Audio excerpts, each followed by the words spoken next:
international webinar series on Wealth Sovereign Fund as an entry point, not only to stabilize economies, but also to contribute in catalyzing good governance and fiscal transparency. This is the fourth of the series of webinars.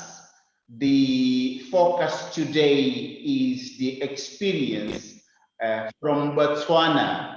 As you know, this Southern African nation is rich in mineral resources, and they have managed to sustainably explore, monetize, and save money for these and for future generations. Here in Mozambique, our country is also endowed with world-class gas reserves, not only in the northern Cabo Delgado, in northern Mozambique, but also in the southern part and Banda Temane. And it is believed that there is vast reservoir of resources across the country. The fifth round that was launched, it is still to generate results in that front. Today, we have a rich panel that will share international experiences, and we have colleagues that will give a national flavor, a national dimension as part of civil society learning process aimed at meaningfully contribute in that discussion leading to the establishment of the Wealth Sovereign Fund. I will introduce quickly my panelists today. My name is Adriano Novunga. I am the director of the Center for Democracy and Development, CDD, here in Mozambique. Our distinguished panelists today are, first of all, we are happy to have Dr. António Boene, who is the President of the Parliamentary Committee for Constitutional Affairs, Legality, and Human Rights. And people will ask, why this man is here? He's here because he's the one that from the Parliament, he will lead the discussions aimed at establishing this by law. So he's the one who will do that. So we are happy to have you, Dr. Boene. Thank you very much. We have also Andrew Bauer. I don't know whether I pronounced it well. Andrew Bauer is a public finance consultant.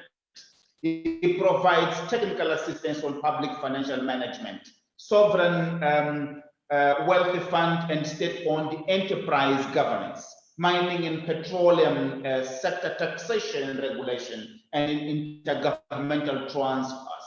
He has advised governments, parliaments, and international organizations in more than 25 countries, including Canada, Guyana, Indonesia, Kyrgyzstan, Libya, Mexico, Mongolia, Myanmar, East Timor, and Uganda.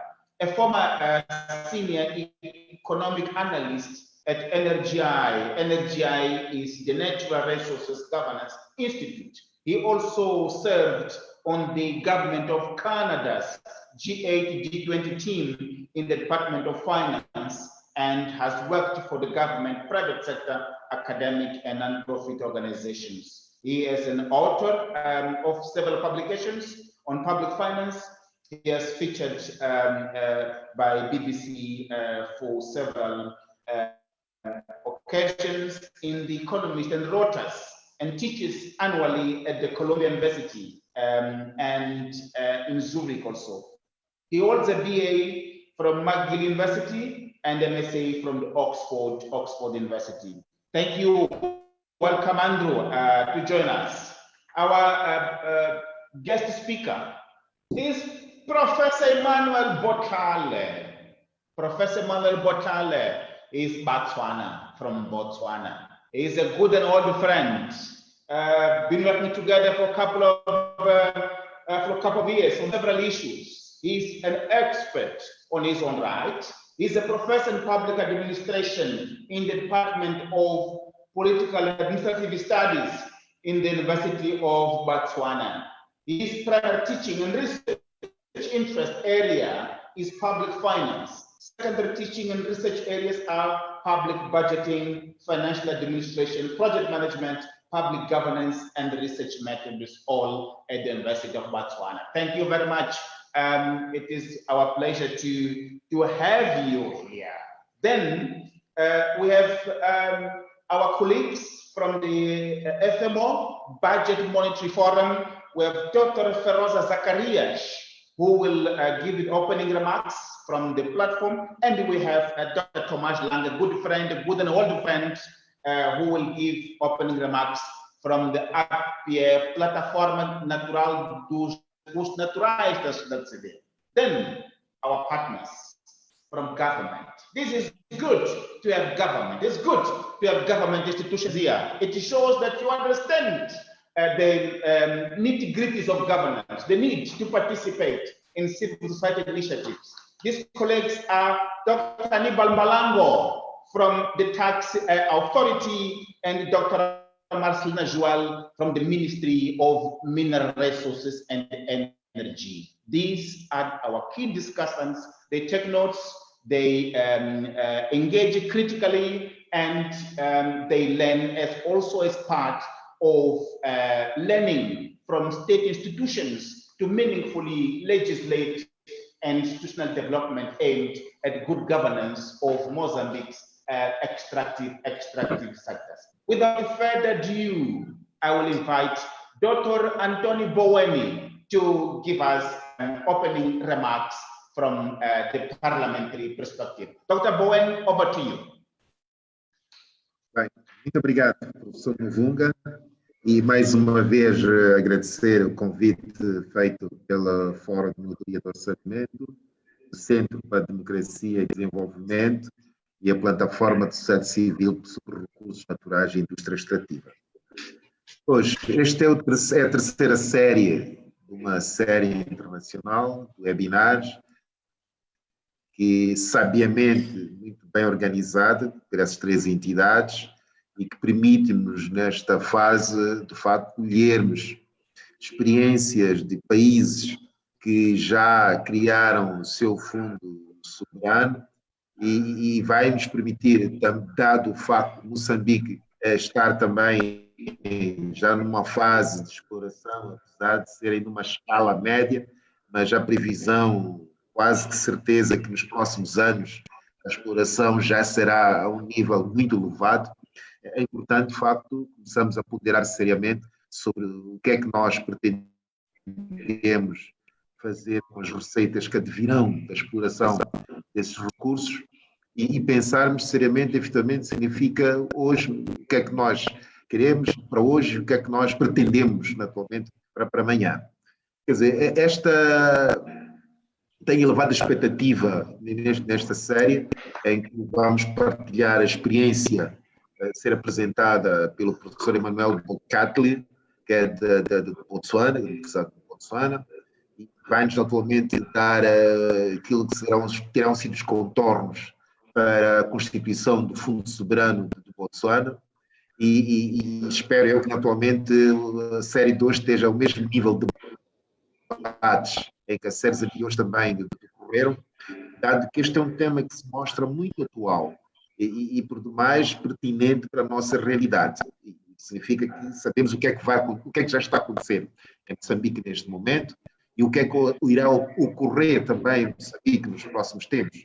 E nós, neste momento, não podemos nos dar o luxo de sermos apanhados em contrapé ou sermos surpreendidos com os processos. Nós é que temos que já antecipar aos processos e uma das formas de anteciparmos é esta, de facto, colhermos experiências de quem já está nesta área há bastante tempo e vermos de que modo é que nós podemos, naturalmente, com base nessas realidades que já se mostram sólidas e seguras, no modo como tratam das receitas provenientes da exploração dos seus recursos naturais, como conseguem garantir que as gerações vindouras também possam beneficiar-se, mesmo quando tais recursos se mostrarem esgotados.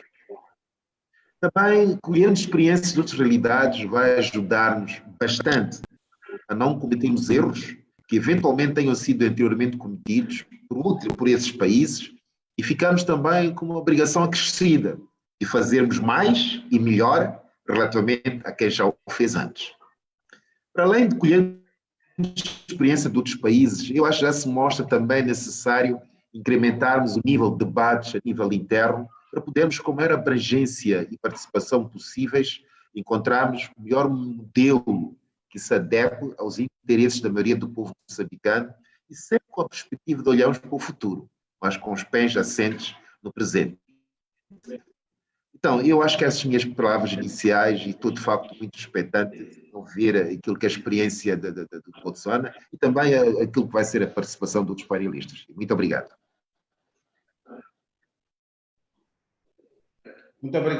Muito obrigado, Dr. Boene. Muitíssimo obrigado. Convido a Dr. Zacarias. 3 minutos. Quais são as suas considerações? Doutora Feroza? Boa tarde a todas e a todos. Muito obrigada. Venho a enaltecer ao CDD, na pessoa do professor Nuvunga, por esse envolvimento das organizações que compõem o FMO. Vou passar, sem mais delongas, a leitura de uma nota de discurso que eu tenho em nome do FMO. Escuso-me de voltar a apresentar ou a saudar os nossos ilustres convidados, porque o doutor Nuvunga já o fez com muita perfeição. Obrigada.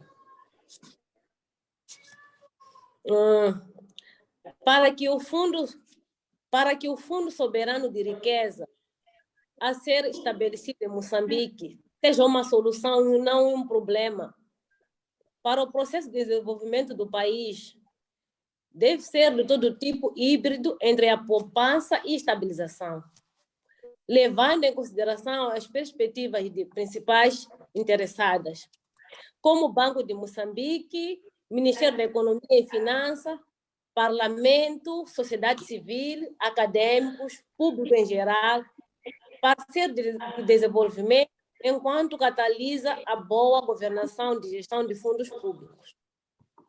Há necessidade não só de projetar um modelo de fundo soberano que se adapte à situação macroeconômica específica de Moçambique, mas também de dotá-la de instrumentos legais e de governação para garantir que, tal como o presidente Nyusi defendeu, este funcione de forma independente, financeira, operacionalmente com transparência, previsibilidade e mais restrito cumprimento da lei.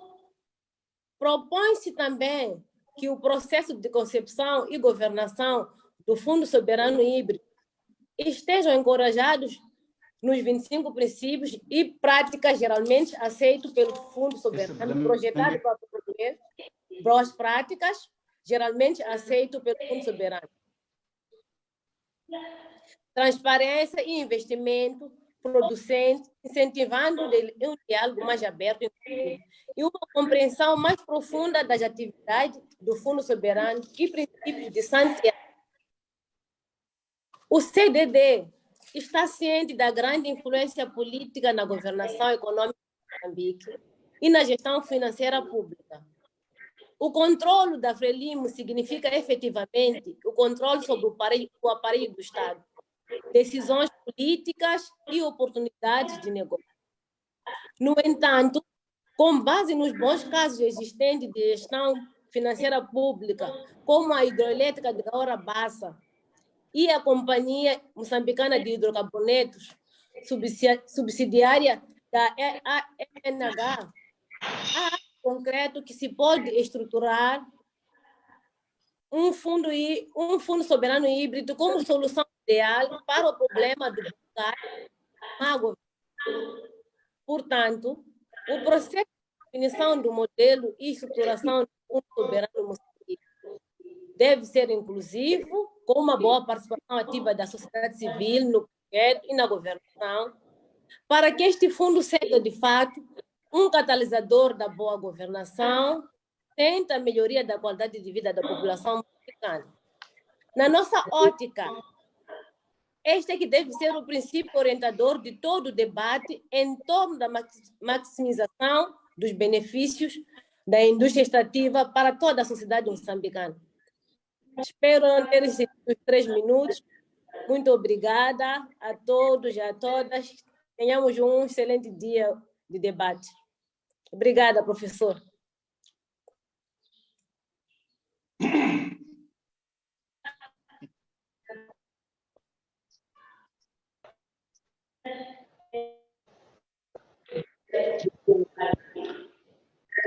Muito obrigado, Feroza, pelo trabalho bastante bom que estão a fazer com as rádios comunitárias, levar também.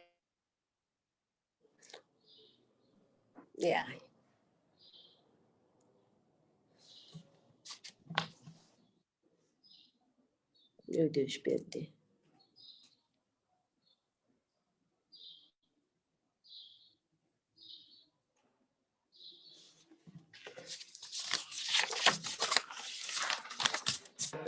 De rádios comunitárias, continua aí com este bom trabalho, estamos juntos. Chama agora o caríssimo amigo Tomás Langa, em 3 minutos, diga-nos lá, na perspectiva da plataforma, o que significa este debate?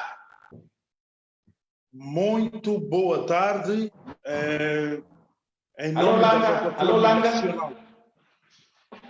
Muito boa tarde. Daqui fala Tomás Langa.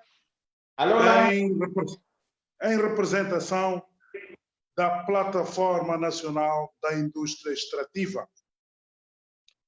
Em nome da plataforma, nós agradecemos sobremaneira pela oportunidade de participarmos neste debate, que significa, acima de tudo, uma oportunidade para Moçambique poder delinear estratégias na escolha, por exemplo, de que tipo de abordagem vai tomar no segmento do Fundo Soberano.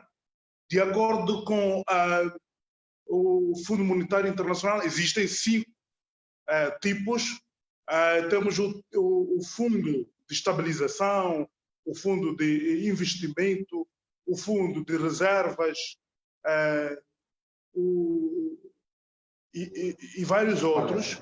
Então, sabemos que a Botswana adotou o Fundo de Investimento e de Desenvolvimento. Entretanto, existe na nossa ótica um elo de ligação, um ponto convergente, que é usar dos fundos como uma plataforma para desenvolvermos o país de modo holístico. O que é que isso significa? Significa poupar sim, fiscalizar também, investir para que aquele cidadão que está no sítio mais recôndito do país sinta de fato que há oportunidades para ter escola de qualidade, ensino de qualidade, oportunidade para produzir e, acima de tudo, poder competir em igualdade de circunstâncias sob o ponto de vista tecnológico, técnico, cognitivo. Portanto, essa é a expectativa que nós temos, que, com base na apresentação de Botswana, podemos nos blindar de mecanismos muito fortes, seguros, para que Moçambique experimente doravante um processo desenvolvimentista de modo holístico. É isso que eu gostaria de dar como remarques nos primeiros 3 minutos. Muito obrigado.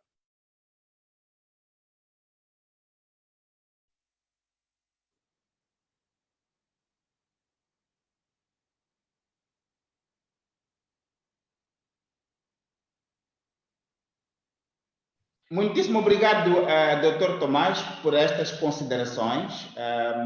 Now I will invite Andrew to give us a perspective of what are the key issues around sovereign wealth funds globally. How are they globally viewed?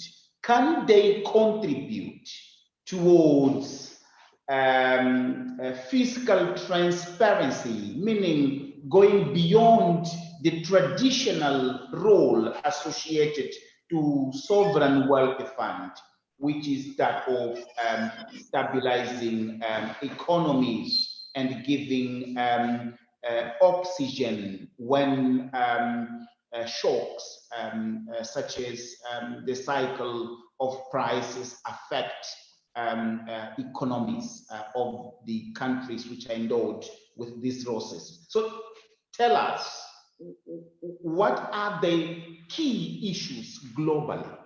Over to you, Andrew. Thank you. Thank you, Professor Nuvunga.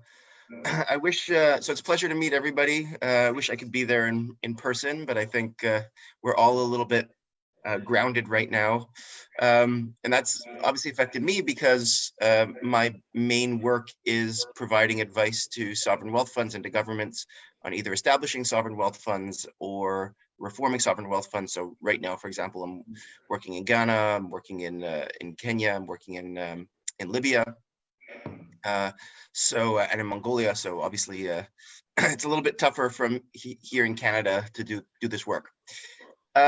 Let me give a very brief, I'll try to keep it as short as possible. I mean, obviously this is my field, so I can talk about this for years, but I'm gonna share my screen now and pop up a presentation. I think Dr. Nuvunga, I need to be allowed to share my screen. Okay, allow, permíteme para mostrar o screen there. Ya está. You can share the screen now. Sure. There we go. Thank you. All right, here we go. Great. Okay. So I hope everybody can see my screen now. Can you see the presentation? Yes. Okay. All right. So what I want to talk about is basically answer 4 questions in 10 to 15 minutes. Why move money off budget into a sovereign wealth fund, or really any off budget fund? What are sovereign wealth funds and extra budgetary funds? What is the global experience with sovereign wealth funds? And what are some proven strategies to make them work even in a low income or weak institutional context? So, again, I think you've talked about this in previous sessions, so I don't really want to talk about it too much. But I think there's a lot of confusion around what a sovereign wealth fund is. Some people, when they say sovereign wealth fund, what they mean is a fund that invests in the domestic economy. And others think it's exactly what you were referring to before, a stabilization fund or a savings fund for the future. There is no internationally accepted definition of sovereign wealth fund, which is the reason that lots of different types of institutions call themselves sovereign wealth fund. In Kazakhstan, you have Samruk Kazna, which is not a sovereign wealth fund by any stretch. It's a state-owned holding company that holds state assets. It calls itself a sovereign wealth fund. And then you've got other funds that are essentially central bank reserves that call themselves sovereign wealth funds. So it's a bit confusing. The International Forum on Sovereign Wealth Funds does have a definition. It's a government-owned entity with a macroeconomic objective that invests at least a portion in foreign assets and does not have liabilities. So that's their definition, but they're even accepting members now who don't meet their own definition. So it's a bit of a confusing field. Basically, if you're going to sort of break it down, sovereign wealth funds can be broken down into 4 categories: long-term savings funds, fiscal stabilization funds, endowments, essentially where the interest on the fund is used to finance a specific expenditure item. A good example is, say, the Alaska Fund in the US, where the interest, or at least a portion of the interest, or a moving average of the interest, is used to finance cash dividends for each Alaskan resident. In Texas, that money goes to schools. And then, of course, you have these domestic investment funds. So we're going to talk a bit about that. And I think Professor Nuvunga was encouraging me to talk a little bit about those. So I'm going to speak about those as well.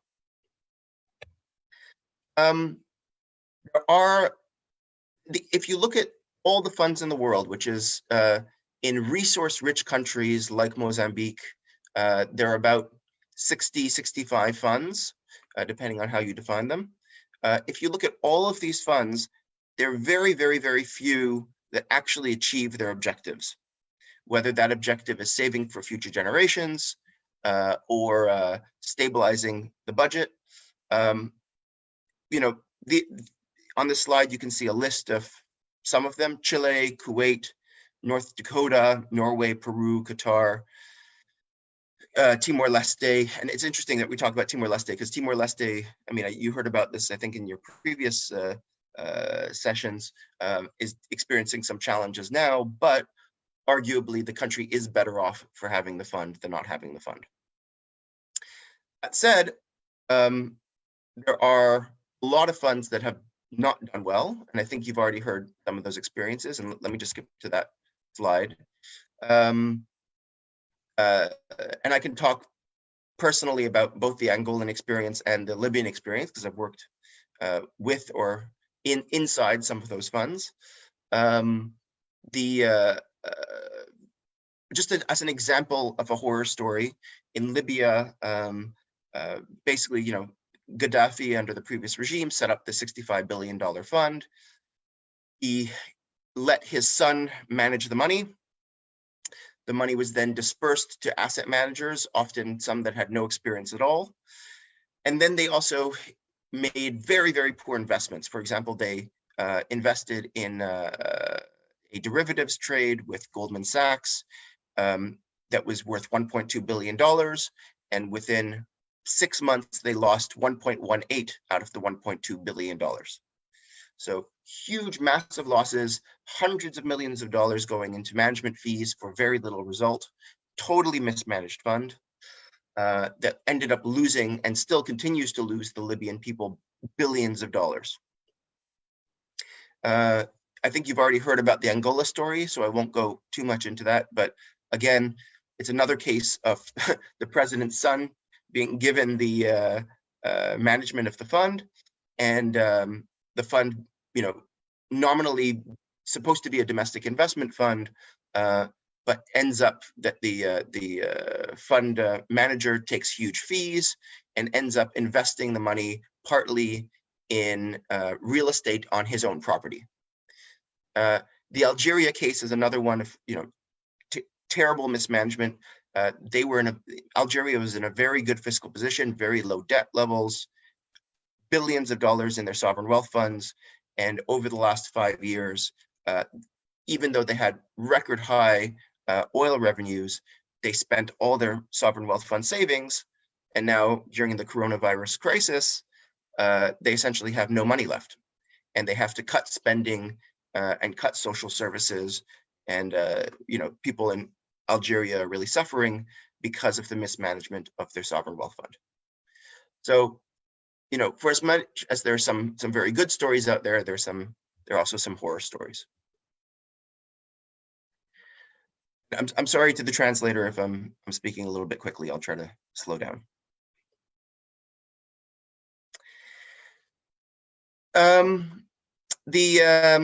So there are these funds that invest domestically.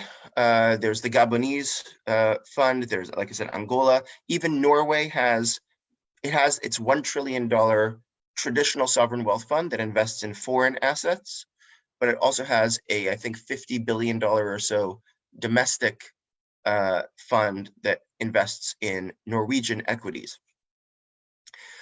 But if you look at the experience of these funds that invest domestically, it's very mixed, and I'd say largely negative in terms of their impact. Often these funds are invest in companies that are linked to the government. The investments are made on political grounds, not necessarily on financial grounds, again, with the exception of Norway, but Norway really is the exception. Nigeria is actually doing okay, but we can talk about that case. But most of the other funds that invest domestically, it's very, very difficult. It's essentially what that means is that the government is picking which companies win and which companies lose. And that's inherently a political challenge. And again, something we can talk about a bit more if we have time. Dr. Nuvunga also suggested I talk a little bit about transparency. I think, yes, these funds can really improve transparency. Ghana is a really good example. In Ghana, there's the Ghana Petroleum Funds, and then they have two sub-funds, the Stabilization Fund and the Heritage Fund. But the Petroleum Fund is a great accounting mechanism so that the people of Ghana know how much oil revenue is coming into the country. And all the receipts from every single sale of oil are available online. And it really has brought a lot of attention to the sector. And the average citizen knows what's going on with the oil revenue because of those petroleum funds. So yes, they can definitely improve transparency. That said, there's a global experience with respect to how transparent and accountable these funds are. This is probably the best indicator of that. It's called the Sovereign Wealth Fund Scoreboard that comes out of the Peterson Institute in Washington. And they do a really good ranking and measurement of fund governance, with the best funds on the left-hand side and the worst funds on the right. And as you can see, there's a very big experience in Norway and New Zealand and Wyoming and Azerbaijan. Almost all the assets owned by the fund and all the operations of the fund are public.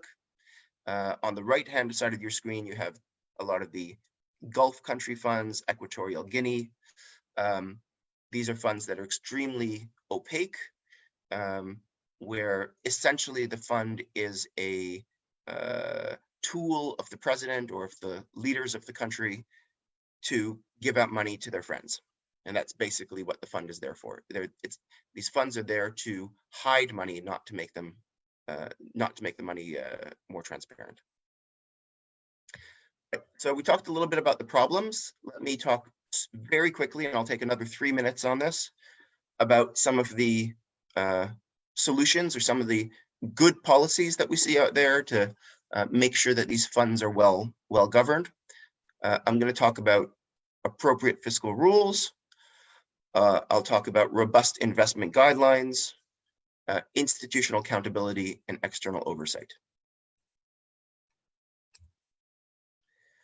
So in terms of fiscal rules, for those who are not familiar, is simply a constraint on public finances. It's a way to lock the government's hands together so it can't just spend whatever it wants. There are lots of different types of fiscal rules out there. There are balanced budget rules, expenditure rules, debt rules, revenue rules. Again, we don't have time to go into all of these, but I'm happy to talk about them during the question period or the discussion period. In general, the best rules, or the rules that are followed the most, that are the simplest, are the expenditure rules. So for example, in Peru, real current expenditure can only increase by 4% per year, except in emergencies.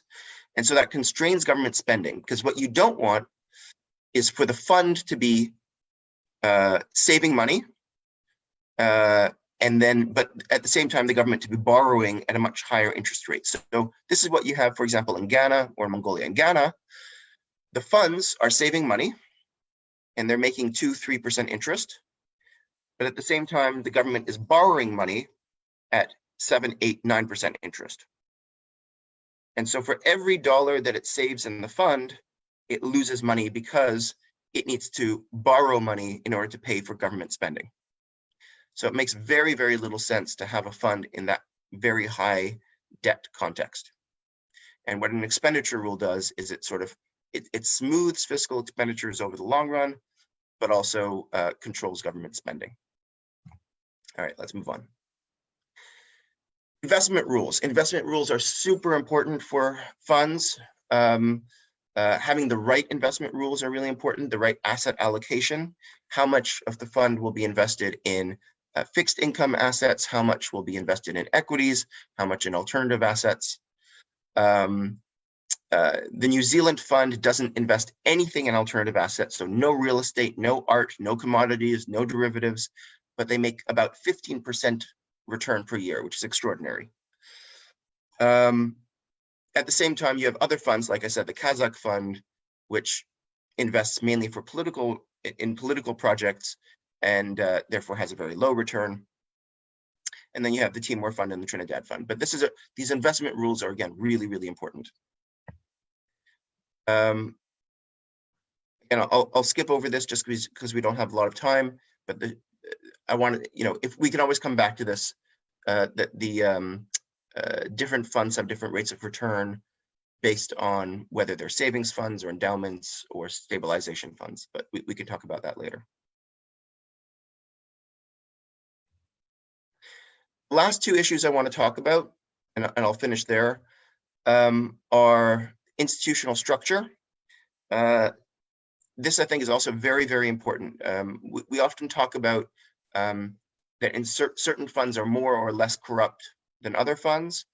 A lot of that has to do with the institutional structure. So in the Norwegian this is a picture of the Norwegian system, where at every stage in the hierarchy, at least two people or two institutions are watching you. So in the Norwegian case, the fund is managed by the central bank, or an institution within the central bank called the Norges Bank Investment Management. And they're supervised by the internal audit of the bank and the external board of the bank. Sorry, the executive board, excuse me, of the bank. The executive board itself is supervised by the external auditor and a parliamentary approved supervisory council and the Minister of Finance. So, and this system goes up to the very top, where at the very top you have Parliament and the media and civil society that's watching everybody. So the point about this chart is that everybody is being watched by at least two different institutions, which means that even if they wanted to be corrupt, they won't take that chance because they know they're being watched. And each of these reports of these different institutions is available publicly online in English and Norwegian. So, and this very, very bureaucratic system, a lot of paperwork, a lot of money being paid to auditors, it works. And it's not magic, it's just bureaucracy, but it does work in preventing fraud. And of course, the last issue I want to talk about is transparency. About half the funds in the world produce annual reports. Some of those annual reports are better than others. But for example, in the Timor case or in the Alaska case, every single asset that's owned by the fund is published in their reports, and the media and the public and parliamentarians can review what they're doing every year and can ask questions. And it really has improved the performance of these funds. Both these funds and all the funds that are really transparent have improved their performance over the last couple decades. Then my final point is about national development planning, which is, and I'll just take a step back here from the talk about the funds. Low-income countries should be spending as much money domestically as possible, right?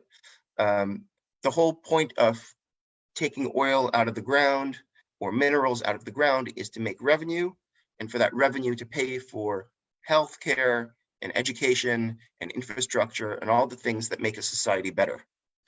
So then the question is, why even have a sovereign wealth fund? And the rationale for that in a low-income context is because revenue volatility or expenditure volatility is really, really, really bad for development. And it's bad for political reasons. It causes you to invest in the wrong things, and it causes you to increase your debt level. It's really bad for lots of reasons. So that said, as much money as possible should be invested domestically. And my view on that is the best way to do that is through a national development plan that outlines exactly all the projects that you should be spending your money on in order to grow the country. And again, there are good examples out there from Uganda, from Timor, from Malaysia, from lots of other places. So, and again, we can talk a little bit about that. So I'm going to stop there, and thank you for your time.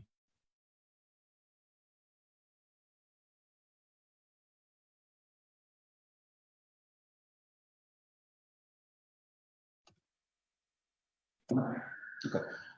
Thank you very much, Andrew, for this enlightening presentation that it looks at global experiences with sovereign wealthy funds.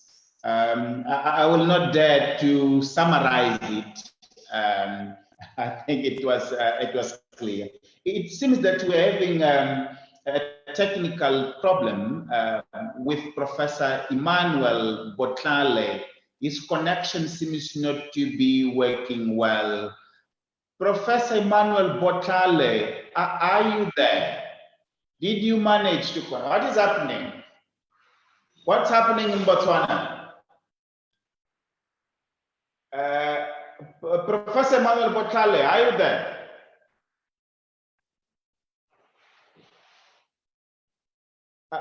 Are you connecting, Professor? Well, it seems to be having problems. With that happening, we will proceed. I will invite my two discussants, starting from Dr. Marcelina Joel. Dr. Marcelina Joel, thank you very much for being there. Thank you very much for the good work you are doing. You have followed well the presentation by Andrew, so I would like to invite you to engage while we wait for Dr. Emmanuel Botlhale to connect. You know, this is Africa, my friend. You can do everything to prepare. You have a brilliant presentation. You have a good device, but internet is something different. Connectivity, and this has been and continues to be an important obstacle for the development of our communities, countries, and region. And this is an example, having a full professor not being able to participate from Gaborone, where he is, the capital city of Botswana, because of internet. Because of internet. Imagine in the rural areas of Botswana, how that plays out in terms of connectivity, etc. That is sad to see this happening. We hope it is only a technical issue. There is nothing behind. I don't want to come with conspiracy theories, but when you are frustrated a little bit, you end up with all this kind of speculative theories to explain why you are not able to connect. Over to you, Dr. Marcelina Joel. Thank you very much, Dr. Nvunga. I think it shouldn't be happening that to Botswana because they have sovereign fund, and so far we heard that they're doing very well with the economy. So we look at them as an example to follow. So internet issues should not be happening. So I think they'll quickly solve it and join us and share with us their experience. So I would like to thank you, Dr. Nvunga, for the invitation, and also for our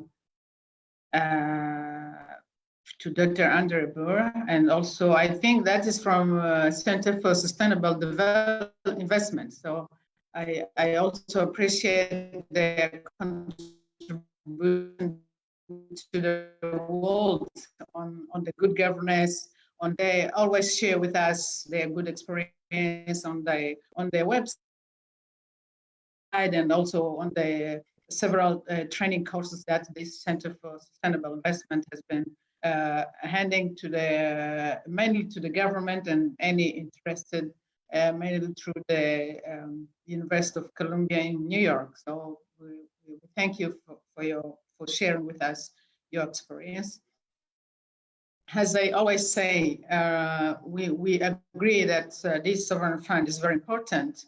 It can work either for budget stabilization or for development.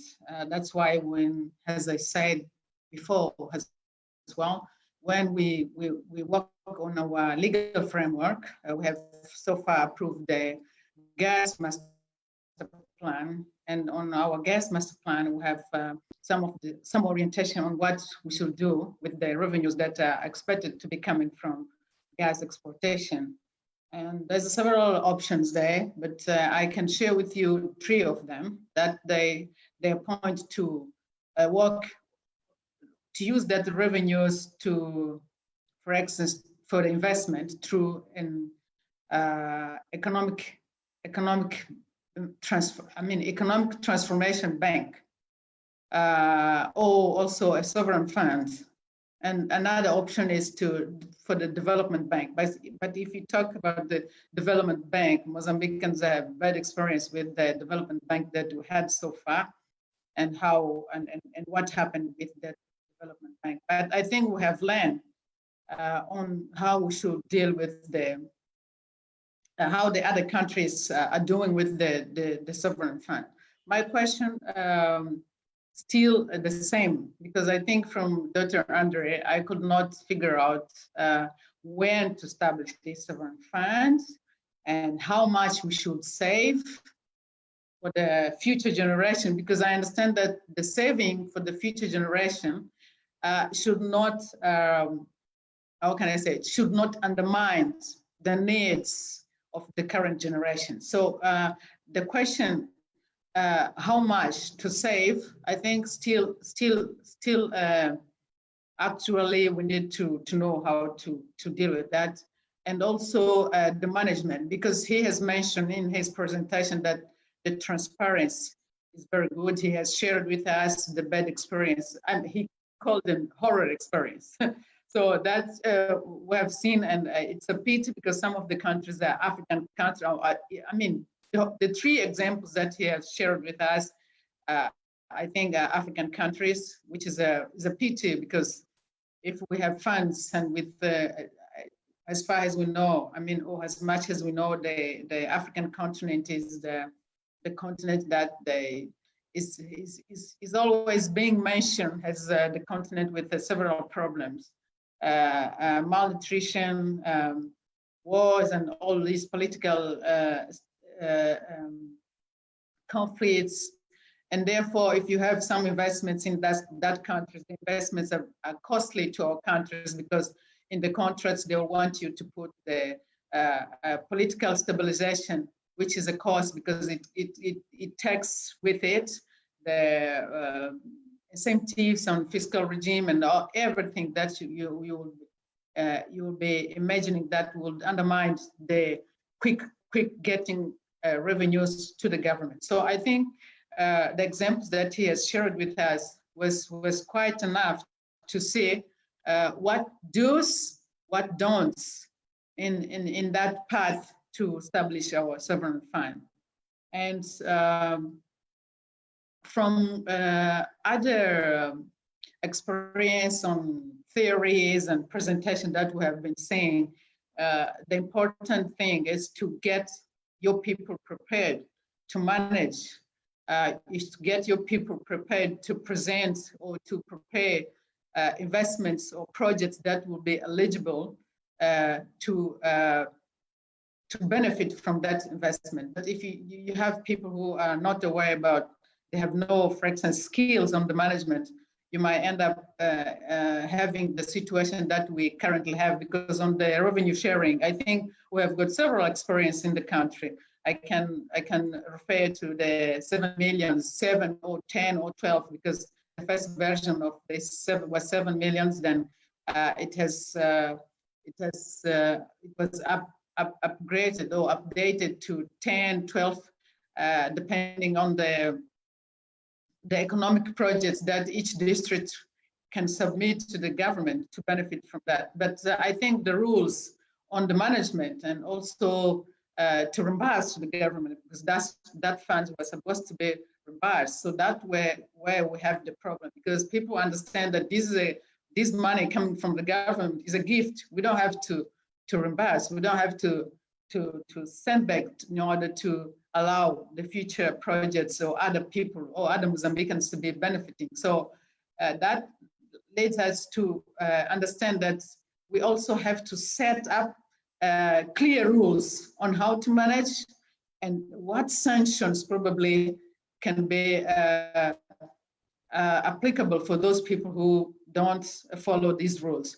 Therefore, maybe a bank will be institutions or will be the right institution to manage that funds, because the banks are familiar with the managing these funds, or any other entity that will manage well. But from the Norway experience that he has shared with us, they have involved the bank, the Norge Bank, and also the parliament and other bodies as auditors. So I think they have well established that structure in order to secure or to make sure that whoever benefiting from that money is properly oversighted in order to assure that the objectives of this sovereign fund is achieved. So we thank you once again, and I can stop from here now, but I might come back later because I still have several questions to you. Thank you very much.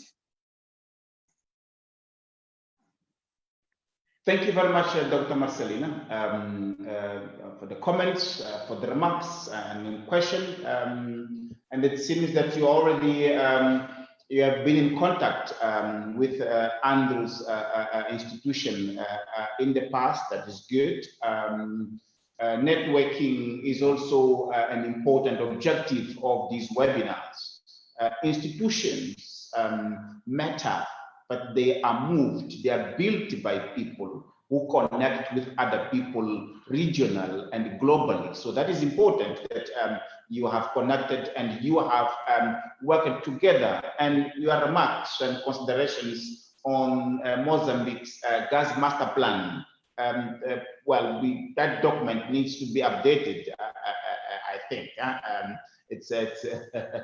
It was developed in a context where the oil price was stopped, but now, as impacted by COVID-19, the oil price, and then together the natural gas price and LNG price, it has dropped far below the breakpoint, so that it's an important imperative for the gas master plan to be updated to speak to the current reality and how and the extent to which Mozambique will, of course, harness that potential. So as a policy document, that needs to be revised clearly, and this is an important platform to flag that issue. Without further delay, I'll invite Dr. Anibal Balango. Over to you, Doctor. Thank you. Boa tarde a todos. Mais uma vez, o nosso muito obrigado por estarmos nesta plataforma com a sociedade civil e também com os nossos apresentadores de fora do país, que vão trazer as experiências que cada país, dos outros países, relativamente a esta questão dos fundos soberanos. Na verdade, eu também tinha muita expectativa em ouvir a experiência do Botswana, no sentido de que é um dos fundos soberanos que é da nossa vizinhança, com algumas similaridades. Tem muitas similaridades e, portanto, temos muito que aprender.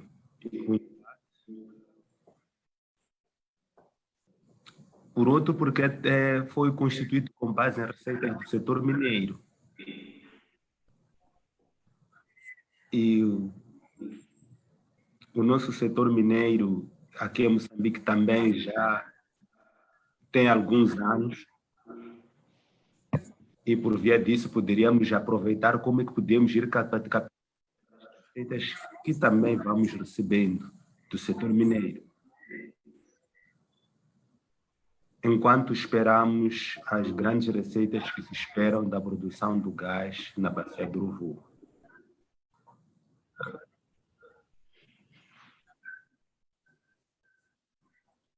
E por essa via, entendemos que os fundos soberanos ou os fundos que foram a ser constituídos devem também olhar um bocadinho para ajudar o desenvolvimento de infraestruturas dentro dos próprios países. Essa é uma das lições que eu tiro hoje. Por quê? Porque, eventualmente, se o Botswana tivesse investido com o seu fundo, por hipótese, na área de telecomunicações, hoje, se calhar, o problema de internet não seria o problema. Porque teria uma plataforma interna que garantiria a sustentabilidade.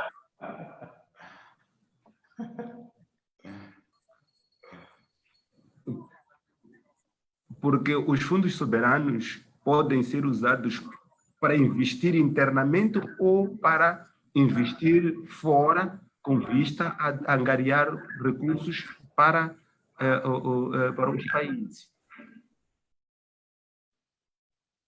Mas com esta abordagem de hoje, começo a pensar que, de facto, nós temos de mapear quais são as nossas necessidades emergentes que precisam do investimento e nós nos focarmos neles e aproveitarmos esses fundos para tal. Portanto, para as pessoas que estão neste momento a pensar em como é que o grupo de trabalho, de como é que este Fundo Soberano de Moçambique deverá ser estabelecido, há este aprendizado que deve se considerar por forma a ter o aproveitamento mais adequado daquilo que são os recursos financeiros, porque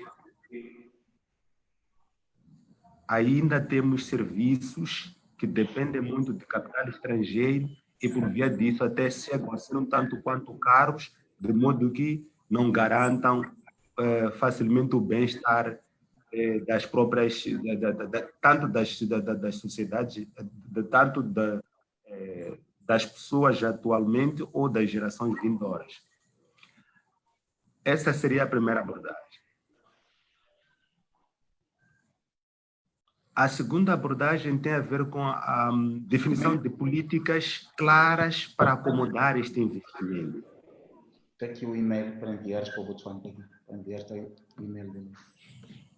Um quadro de investimento, um quadro legal de investimento virado para, com recurso a estes valores de fundo, que o Fundo Soberano irá providenciar, é importante que o tenhamos.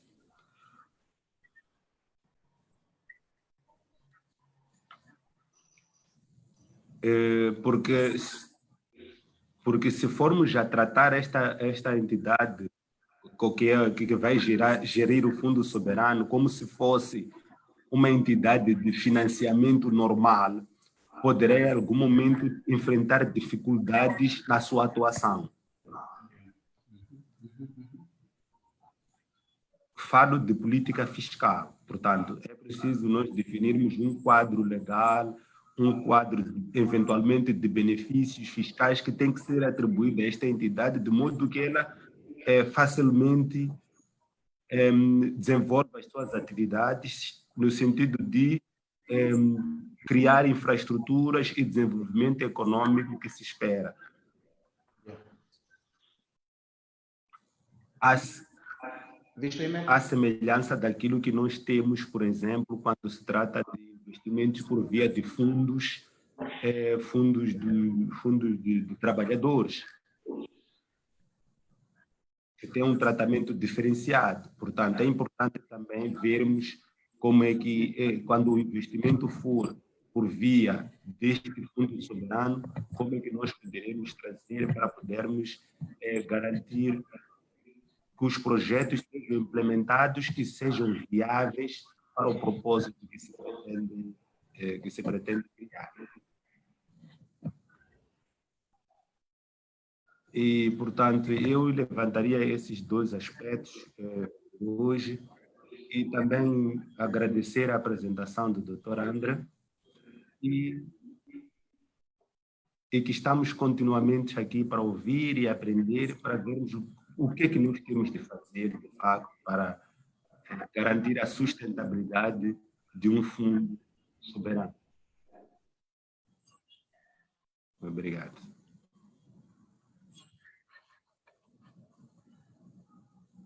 Hey, thank you very much, Dr. Mbalango. So it is good to see that you have a second thought because of the internet difficulty that is in between us and listening to Professor Botlhale on the Botswana experience. So you are saying, well, it is good to think on investment for the future generations, but there is an issue of today. There is an issue of today, the issue of bread and butter for the people today, and the issue of infrastructure, as you have alluded to, that is of great importance. But the problem was fixed. The problem was fixed, and Professor Botlhale is back. So there's no problem with World Sovereign Fund. There was a temporary issue. So with this happening, I will give Andrew an opportunity, 2 to 3 minutes, to reflect on the issues that were flagged. Also looking at the issues, I have Lars Ekman here from NORAD. He said it is good to discuss how to save and invest the future gas revenues. But the highest priority now should be to secure that the government, through ENP and tax authority, capture a fair share of the resource bank. This is for you, Dr. Mbalango. The international partners are very skilled and resourceful with decades of experience to increase their revenues, reducing the take of the government of Mozambique. That's the question he is putting out there for our reflection. So I will give 3 minutes to Andrew, then 3 minutes to Dr. Nibal Malango and then Dr. Marcelina to reflect on this specific question. And then I will invite our guest speaker, Professor Botlhale. Over to you, Andrew. Thanks. Oh my goodness, there's so much to say. Yes, 3 minutes, got it. So the first question, Dr. Marcelina asked a really important question, which is how much to save? And I think what's really important, there are 2 ways to answer this. First, what do we mean by save? Because I can save, $10,000 in my bank account, but if I'm $2 million in debt, then have I really saved money? No, what we care about is not gross savings. What we care about is net savings. So net of debt. So my answer to that would be, if you're deeply in debt, you don't want to save any money. You want to pay down that debt. That's your priority, because you're paying such high interest on your debt that it makes no sense to save and make low returns when you're paying high interest on your debt. So you have to look at your whole, what we call government balance sheet. That's number 1. Number 2 is, and this goes back to what was being said before, is yes, you want to maximize domestic investment, right? You want to maximize how much you're spending on infrastructure, whether it's internet or water and sanitation or electricity or whatever it may be. And so they're up to a certain level. And so what's that level? That level is your absorptive capacity. and this is an issue that Timor-Leste faced, right?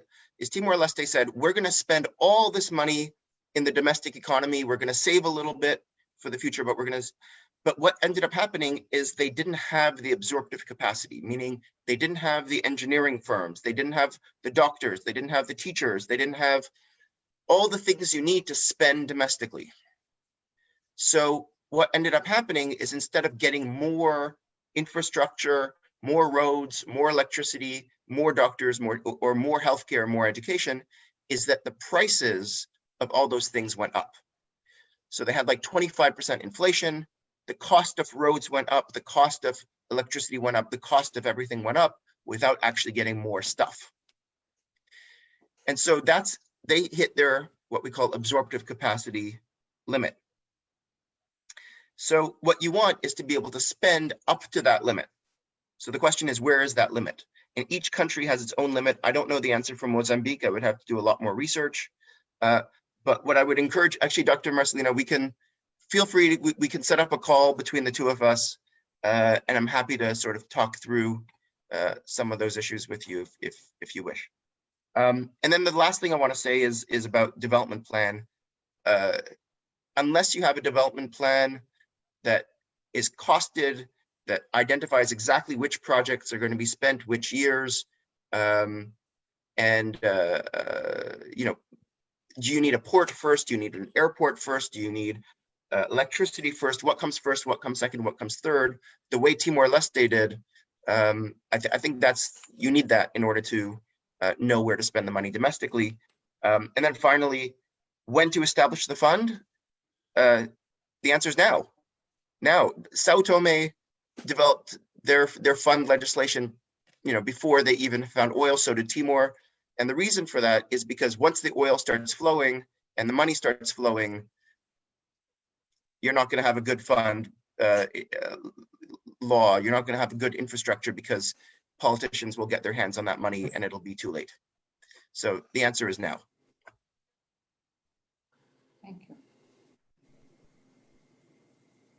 Says now, says Andrew, and I agree with you. I couldn't agree more.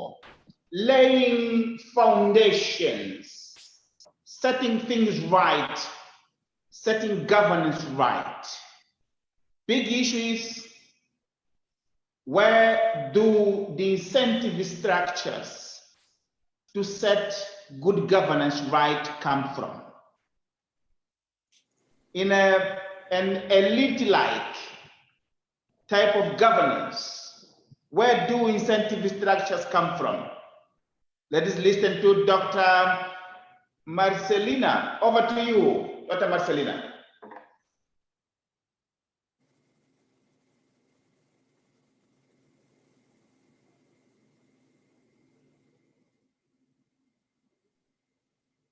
So I think that is. Oh, sorry. I think I'm struggling here. What's going on? We can hear you. Yeah, we can hear me. Okay. Yeah. I think all we need to do is to learn and learn and learn, because we are all aware about the need of establishing this fund. And as I said, we have carried out a study in order to establish when, or to define when shall we establish this sovereign fund. And the answer is how Andrew said, is now. Because by the time you have the revenues, oh my God, what's going on? If you have the revenues before you set up this sovereign fund, you might struggle. You might not have time to establish the legal framework, the proper legal framework to manage this fund. So I agree on the time, because now we are less stressed.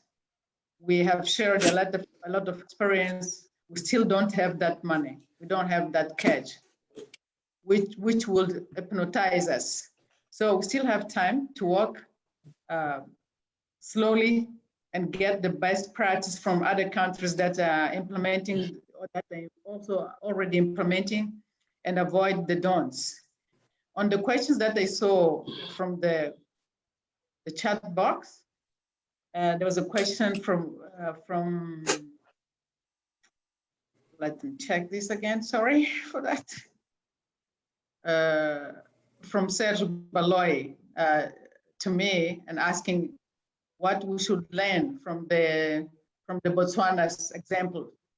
So what I can say is that the Botswana example is good for us because as far as I know, they don't have oil. The revenues is from diamond. Mainly, most of the revenues that Botswana have is from the diamonds that the Botswana is exploiting, and also their framework on the managing these revenues, because they have managed to get a percentage of these diamonds to be processed in the country. So if you have such opportunity, you'll trigger the industrial development for the people who will be involved in the diamonds lapidation and other, for instance, goods and service for that industry and so on. So I think from Botswana, we have a lot to learn, and we have the geological mapping service as well is working very well, and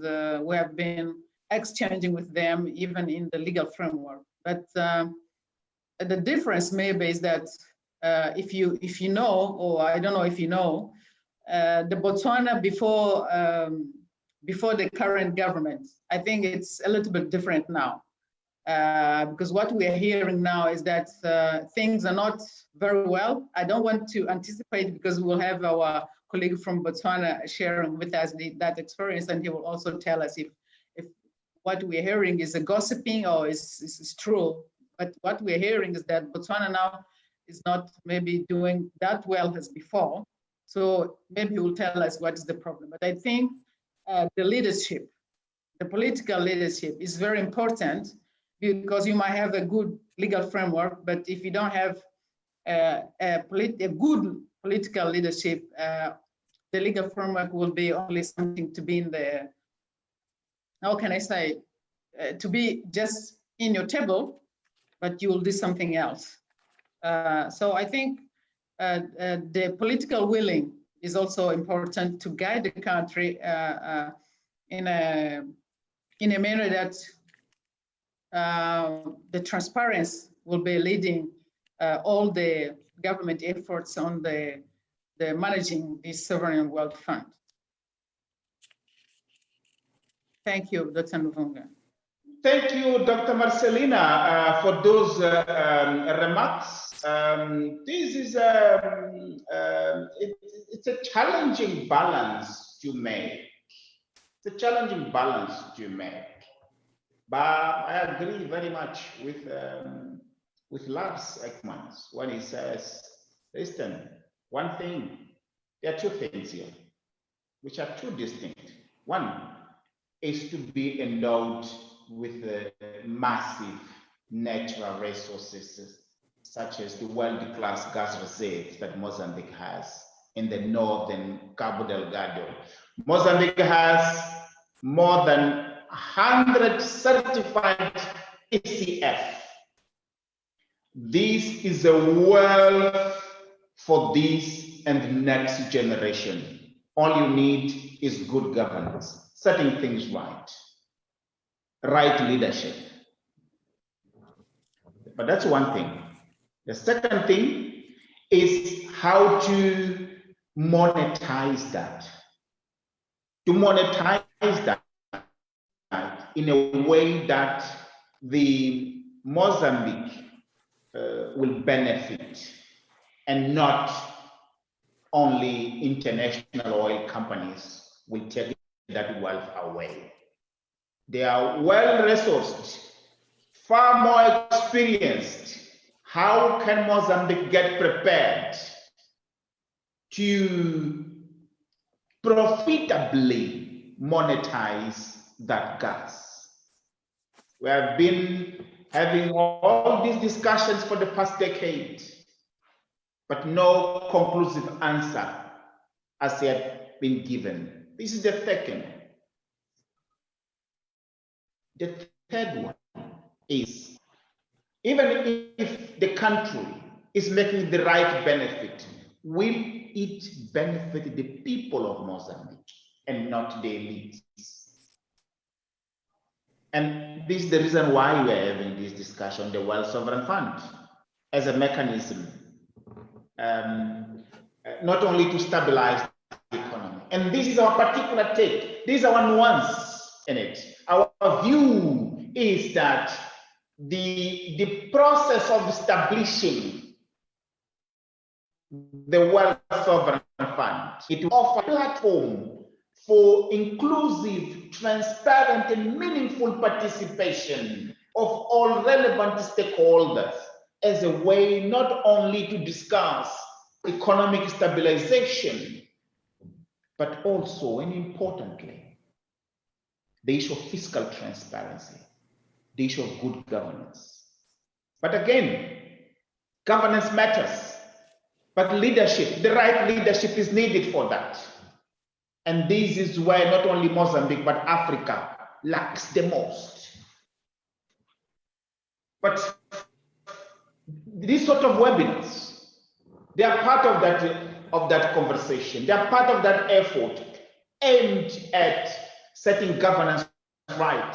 So it's not only about the contracts, it's about governance, the overall ecosystem of governance and corruption, as you know. Corruption, as you know, my friends, that's pervasive. That has taken away the capacity to think beyond short-term horizons in terms of objectives. But hey, we're not here to listen to this. We're here to discuss Botswana. Professor Emmanuel, I know Anibal Malangu is waiting. I'll come back to you. But we are moving to Botswana. Botswana, it's a neighboring country with wealth from diamonds. They have more cattle in their country than people. They are rich, they are stable. But they seem to be one of the few examples in Africa where resources, natural resources, have been successfully managed by different leaders.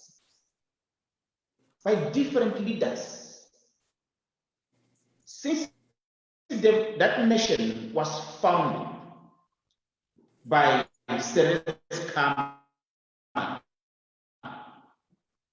been a number of presidents, but all they have done things right.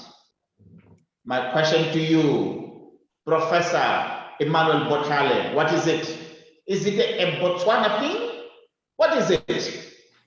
What incentive? Where do these incentives come from? To do things right, to set governance right, to do things for the people. Some people would agree, of course, that everything is right in Botswana. That's why we have you, Professor. Take us through. Tell us, what is the situation in Botswana in regards to your Wealth Sovereign Fund? Over to you, Professor Emmanuel Botlhale. Yeah, thank you. Let me apologize for joining late. I had some IT problems. Can you hear me? Very well, very well. Okay. All right. This is okay. My name is Emmanuel Botlhale. I'm presenting the Botswana case, but as has been said, a lot has been said about Botswana and in terms of how we have done things and whether indeed there's anything exceptional about Botswana. Our story actually begins in 1972 when we started mining diamonds. Of course, before 72, we had other minerals, but the real game changer came through the discovery of diamonds in 1967. That was a year after independence, but we started exploiting them in 72 after we had one of the longest lasting triple Ps between Botswana government and DBS, forming a company called Botswana, which is a 50-50 holding between the government of Botswana and DBS. So what happened, actually, I mean, before we started mining diamonds, was that minerals were, in the hands of the tribes, meaning that the state did not own minerals. But immediately after independence, the government decided that no, the best thing to ensure even development is to nationalize, all mineral resources. So the passage of the Minerals Act basically was to cede mineral rights from the tribes to the state. Once that framework was in place, we are now able to extract rent from minerals. And here, when I say minerals, I'm specifically referring to diamonds because these are high value, minerals. So with the Minerals Act in place by 67, and us starting mining diamonds in 72, you could see that already there was a legal framework in place. What it essentially meant was that when I'm saying we, I'm talking about the government, basically extracting rents from the mineral sector, principally diamonds, and funding development, whether is it social, human, or otherwise. But we ran with this thing for almost 20 years or so. It's only in 1994 that there was some thinking around creating a sovereign welfare fund, which sovereign welfare fund is called Pula. Pula, of course, means rain. And one might want to ask, why Pula? Pula, in the sense that we were basically saying, let's put aside some money for a rainy day. That is why, there's the name Pula, because Pula means rain. So the sovereign welfare fund is called Pula. And then the question, of course, is who owns this Pula fund? Yes, legally, it is owned by the government on the one hand, and Bank of Botswana being our central bank on the other. Of course, they are owning this on our behalf. It's a legal fiction to say that these two own this, because essentially the sovereign welfare fund is owned, by Botswana, and of course the legal framework has to be understood within the Bank of Botswana Act, which of course, provides, for the creation of this sovereign welfare fund, or the Pula fund as it is. Even though, of course, within the Act, it doesn't explicitly say the purpose of this Pula fund is, but there is a common understanding that this is money that we put aside, for that rainy day. That is why I said it's called Pula. And this is one of the oldest and the largest sovereign welfare funds in Africa. As of May 2020, this fund stands at 15 billion Pula. In dollar terms, that will be 1.3 billion US dollar. So this is basically where it is now. In terms of the GDP, it amounts to 7% of the GDP. Of course, pre-2007, there was a lot of money that was in the fund, but there was a lot of drawdown between 2007 and 2008 as we were trying to plug the budget hole.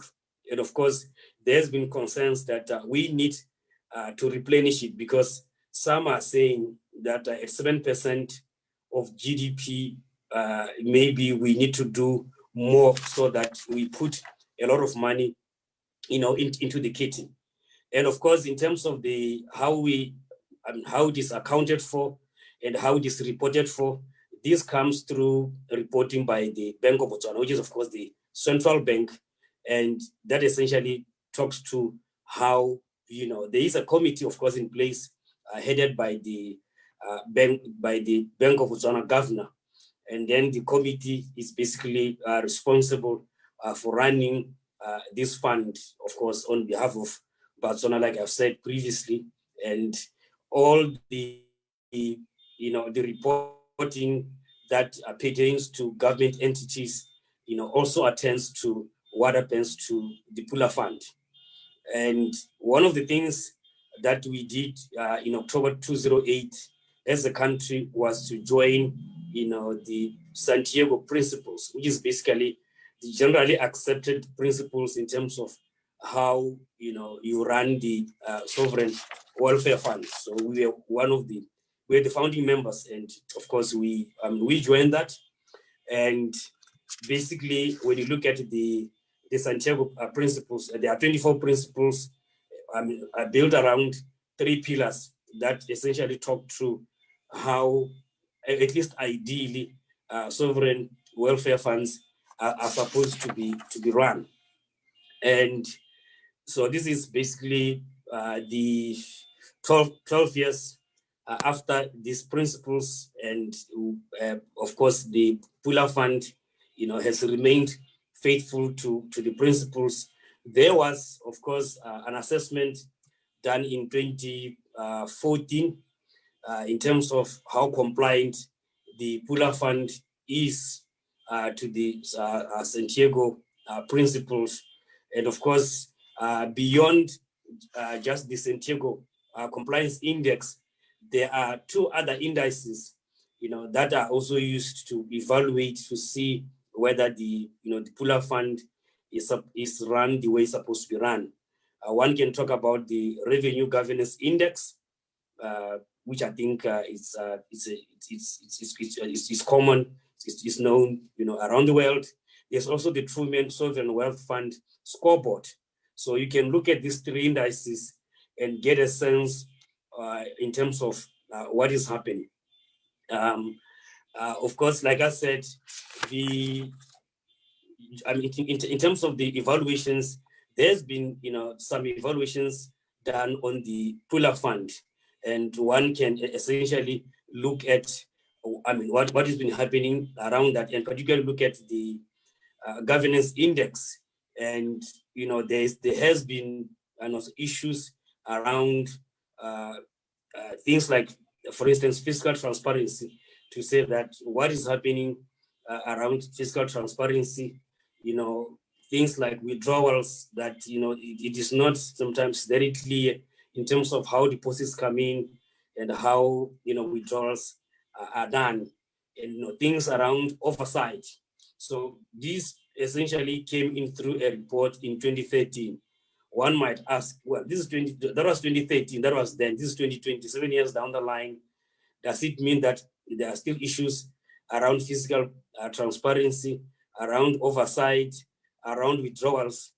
Sadly, yes. The answer is yes. 7 years down the line, you still see that there are some of these governance challenges or gaps, which, of course, when you are told by an outsider that you need to look at those, I think it's a challenge to us to say, can we deal with some of those governance challenges or gaps that have been identified, by external assessors. And in terms of just summarizing these governance challenges or gaps, one can look at 10. I'll just quickly go through some of those based on evaluations that have been done, on the Pula Fund. Of course, the first one has to do with the purpose of the fund. That, when you look at the Bank of Botswana Act, as much as it provides for the creation of the Pula Fund, it doesn't tell you its purpose. We can't just rely on a common understanding. I think what is important here is that there needs to be an explicit, it has to be explicit in terms of what this Pula fund is meant to do. And then there are also issues around, the management committee, to say that, it is not very clear, it is not really, the details around the committee, are not in the public domain. So as much as we know that there's a committee that, manages the fund, it is, there are issues of transparency around this committee. Who are these people? Who constitute that committee? How did they get selected in that committee? Well, issues like those. The third issue, of course, has to do with not clear withdrawal rules, meaning that once in a while, government, for instance, might desave, from the fund. So, from the legal instrument framework, it is not very clear, how withdrawals, should be, done on the fund. And then, of course, the fourth one, and related to the third one, has to do with issues around deposit. There are no clear deposit rules, in terms of what happens around the Pula fund. There's issues around operational efficiency, to say that when you look at the Pula compared to other funds, the feelings that, at least operationally, there needs to be more done around it. The sixth one has to do with oversight, that when you look at oversight, particularly, vertical oversight, because remember that the Bank of Botswana is on the executive side of the government. But then in terms of oversight, particularly by Parliament, you realize, that around oversight, it means that oversight, including of what the Bank of Botswana that manages the Pula fund, becomes a problem. The eighth issue, of course, has to do with poor performance by fund managers, because there are fund managers, who are contracted to invest these funds. So when you look at their performance over time, against benchmarks, you realize that there has been issues around the performance. Number 9 is to do with the reporting. Also, there's been issues around reporting, to say that even though this is reported as part of the government accounts, there's been a feeling that there needs more reporting, particularly because this is our kitty as a nation. So we need to know exactly what is happening. So what I'm saying here is there is minimal reporting. So some are saying, let's go for maximum reporting. And then, of course, the last one has to do with the general fund performance. That when you look at the fund performance, it says, what we have in the kitty, $1.3 billion is about 7% of our GDP. And then the concern is that, most probably, we could do more than that. Before 2017, up to 2007 rather, the economy was doing well. Particularly, if you look at in the 80s, Botswana was the fastest growing economy, not in Africa, in the world. So you would have expected that, that kitty would have grown in terms of what is in there. So these are at least the 10 issues that I was able to pick from reviewing the literature relating to how, the Pula fund, is managed, which now basically says to us that given this, what can be done. And by way of concluding, I just have just a few things, my reflections, maybe just about 10 of them, just to let's look at the Bank of Botswana Act itself. And within the Act, the purpose of the fund should be explicit. It should be explicit, so that it's stated what essentially this Pula fund is meant to do, not just a common understanding, not based in law. The other issue has to do with the autonomy of the Bank of Botswana, because what it does is that government, as we've said, would make withdrawals from the fund. So we need to have Bank of Botswana being more autonomous and more independent, so that it can effectively and efficiently manage this fund. The third issue has to do with firewalling the Bank of Botswana itself, such that it doesn't, just become an ordinary, government institution, particularly when it houses a very important, kitty of ours in terms of the Pula fund. And then, of course, we talked about fund managers' performance. I think the idea is that there are performance benchmarks to think of whether we could set higher performance benchmarks for these fund managers. Independent reporting, yes, the Pula fund, is reported through government accounts, but given its importance and centrality, my argument is that we need independent reporting that specifically talks to our kit, because we need to know exactly what it is, because there are 2 million Botswana. Everybody is a shareholder in that company called Pula Fund. So we need independent reporting, I think a scene whereby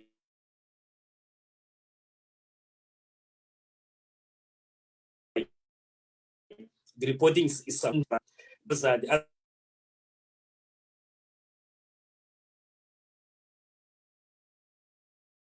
other MF fiscal transparency 24, you realize that has an issue around fiscal transparency, and that also affects transparency relating to running the fund. So there's a need to work or at least improve the fiscal transparency.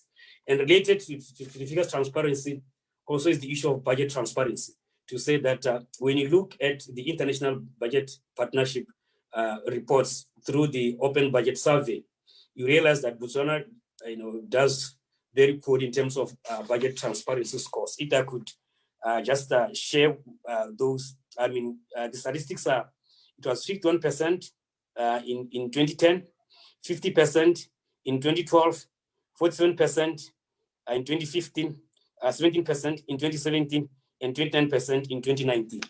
So you could see that in terms of budget transparency, we are not doing well. So I think there's a need to work on that. The other thing also has to do with Parliament.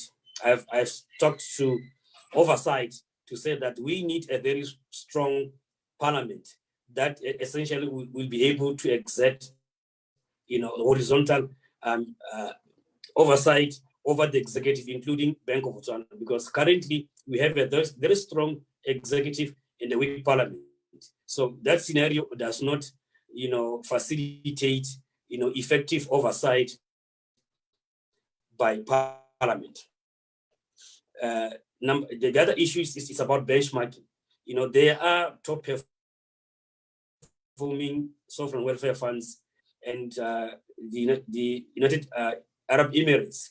I think we need to benchmark and PLN from those.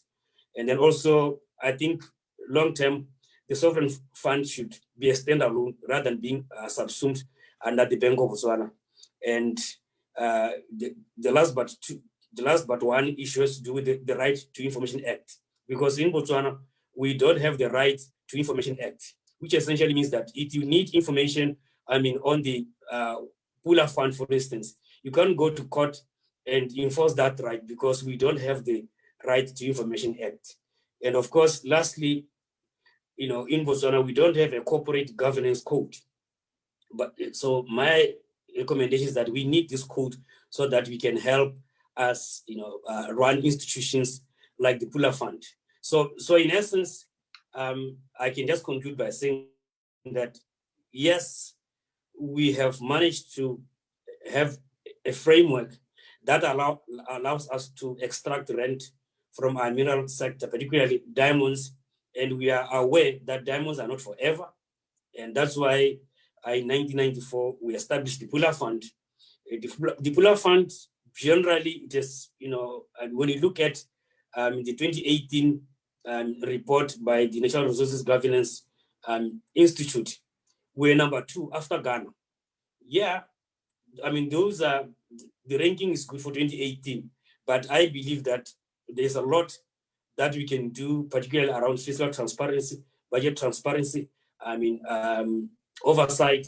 Really, we need to work on the governance framework so that we can do better. I want to believe that, if we are doing a good job, my thing is that we need to do a better job, because I think we can and we should do a better job in terms of making sure that, this kitty, is there, so that when diamonds get depleted in 2030, we are told we have something for our children and those born after our children. Thank you.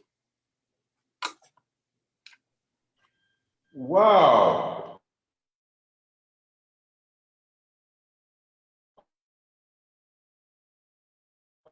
Thank you. We know you.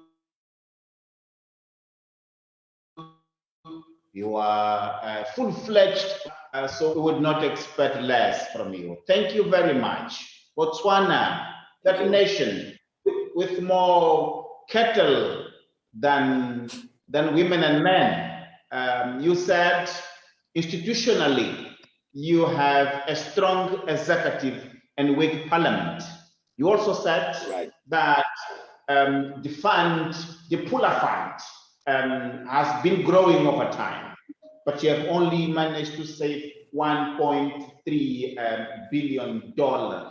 My friend, you have been exploring and producing diamonds for more than 50 years, and you only managed to save 1.3 billion. And I read some reports indicating that you might be nearing depletion of these resources.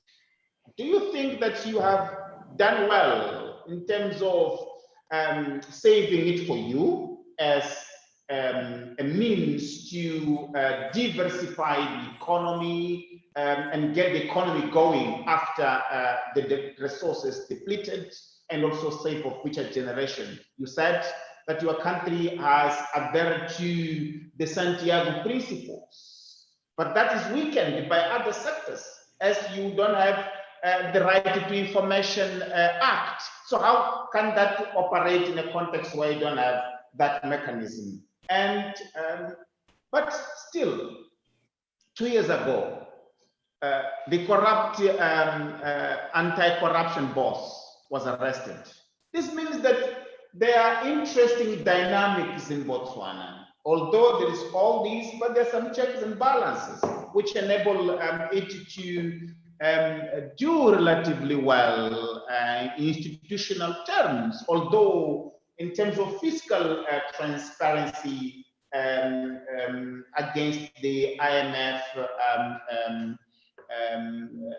procedure, still lacking, not doing well, but across the region, Botswana as well. So my question to you is, how can that be? How did that came about?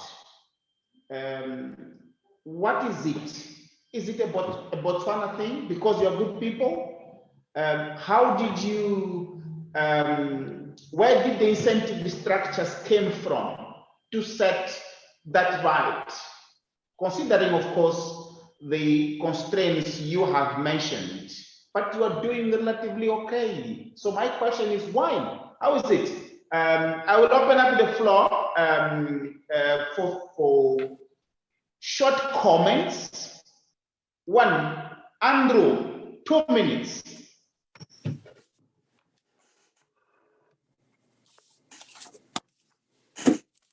Spot here. I didn't. You're putting me on the spot. I didn't expect to speak. Well, first of all, thank you for that. That was a really interesting presentation on Botswana, and I mean, I think it confirms a lot of what we were thinking on Botswana. But I didn't want to say anything on Botswana since you know a lot more about the case than I do. But I think I would agree with almost everything that was said. I don't have a lot of experience there, but I've been following the story from afar. And yeah, I mean, the big challenge seems to be this, essentially lack or extreme flexibility. There are fiscal rules in Botswana, but there is a lot of flexibility in those fiscal rules, which means that, the government can sort of withdraw money without clear reason why. And so despite having this fund and this really good sort of legal framework, you still have a lot of expenditure volatility. And so it hasn't really smoothed fiscal expenditures over the years, which is what you would expect. I do have a question, actually, more than a comment for Professor Botlhale, which is, Botswana is still considered sort of a success story in a lot of ways, relative to lots of other resource-rich countries, especially in Africa. What do you attribute that to? It's probably not the fund, but has Botswana, for example, had a national development plan that it's followed? What has been the quality of public investments? Has the government invested well in, say, internet and electricity and water and sanitation and roads? And if it has invested well, what do you attribute that to? So did it have a good plan? Is it just good leadership? Is it good institutional framework? Yeah, what is it? Thank you, Andrew. Dr. Anibal, comments and questions? 3 minutes. Mais uma vez, muito obrigado. Eu penso que ouvi a experiência do Botswana e demonstra que há capacidade técnica interna para gerir o Fundo Soberano.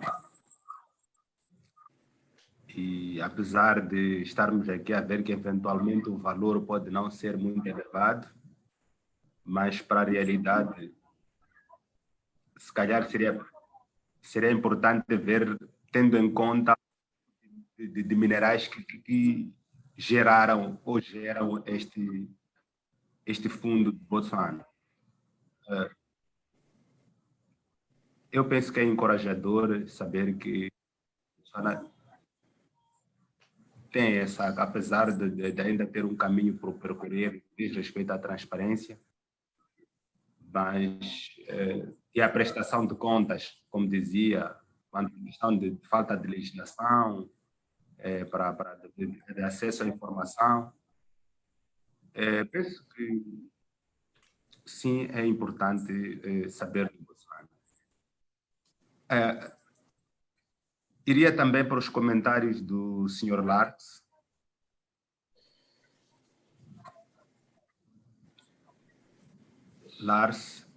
E dizia que, no que diz respeito ao comentário do Mr. Lars, nas anteriores, nós partilhamos aquilo que tem sido o trabalho que algumas instituições de Estado estão a tomar no sentido, efetivamente, se nós tivermos um fundo, se garanta que esse fundo será alimentado. É importante, de facto, termos definido um quadro legal e operacional que garanta a arrecadação de receitas. E é nesse prisma que a autoridade tributária e o Instituto Nacional de Petróleos já estão a fazer um trabalho no sentido de verificar a questão de custos recuperáveis que podem afetar aquilo que é o government take no futuro. Portanto, há um trabalho que está a ser feito, já começamos a fazer as auditorias, também melhoramos o quadro legal para garantir que os processos corram normalmente e também com o grande apoio que a própria NORAD sempre nos proporcionou, formou os nossos auditores internos da autoridade tributária, que agora estão em condições de fazer auditorias fiscais e também de custos recuperáveis dos projetos do setor extrativo.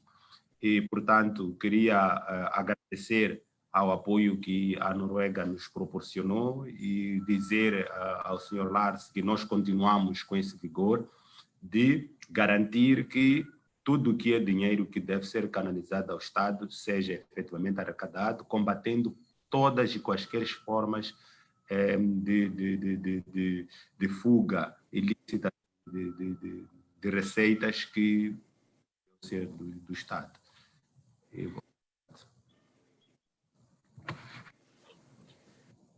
Obrigado, Dr. Aníbal Balango. Vamos ouvir o Tomás Langa. Tomás, over to you, 3 minutes. Muito obrigado. Boa tarde, mais uma vez. De facto, foi um debate muito rico, de onde há muitas ilações e muitos pontos por se tomar. Eu acho que Moçambique tem a oportunidade, de facto, de escolher, dentre vários tipos de fundo soberano, qual melhor se adequa ao contexto atual. Entretanto, há alguns pontos de reflexão profunda, nomeadamente o facto de Moçambique ser um país como muitos outros, país endividado, e já dizia o professor Lars que vamos criar um fundo soberano, para liquidar as dívidas. E onde é que vai estar, estará o espaço para desenvolvimento? Portanto, este é um grande ponto de análise para que, cumulativamente, o que falaram os outros, mesmo o professor Novunga, não é? Que é preciso olharmos para questões educacionais, questões de transparência, prestação de contas, boa governação. Então, como é que nós preparamos os futuros dirigentes deste país com atos e práticas benevolentes, práticas que demonstram que, de facto, estamos, sim, atrasados em termos de primeiro passo, mas é possível recuperar o prejuízo, como dizem os brasileiros. Portanto, eu faço parte dos colegas moçambicanos que concordam que, em primeiro lugar, deverá estar o moçambicano, em segundo, moçambicano, 20º lugar o moçambicano, e só depois aí abrimos espaços para os outros. Quero dizer que é preciso criar competitividade técnica, cognitiva, como esta do professor Novunga. Mais uma vez, parabéns à plataforma da indústria extrativa, parabéns à doutora Anabela, que tanto contribuiu para que, pelo menos, cada vez um de nós, membros da plataforma, tivéssemos espaço para falar. Eu estou convicto que, se observarmos, se aprendermos dos erros dos outros países, poderemos, sim, doravante, sonhar no Moçambique próspero, íntegro e, acima de tudo, igualitário e que pauta pela equidade. Muito obrigado, boa tarde. Obrigado, caríssimo amigo Langa, pelas considerações. Doutora Feroza, está aí? Estou, sim. Por favor, palavra para si. Comentários. Os comentários são mesmo de repetição, de enaltecer o Fórum de Monitoria do Orçamento por envolver-nos, enquanto organizações que compõem o Fórum, neste debate, que se quer inclusivo e participativo. É só o que tenho para dizer neste momento, de que eu, enquanto representante das rádios comunitárias, assumo esse compromisso de fortalecer esse envolvimento neste debate que deve ser nacional. Muito obrigada, professor. Obrigado. Senhor Presidente da primeira comissão, Dr. António Boene, está aí? Penso que tem problema de conexão. Dr. António, doutor, está aí, senhor Presidente? Está aí, senhor Presidente? Teve problemas. Yes, over to you, Professor Emmanuel Botlhale.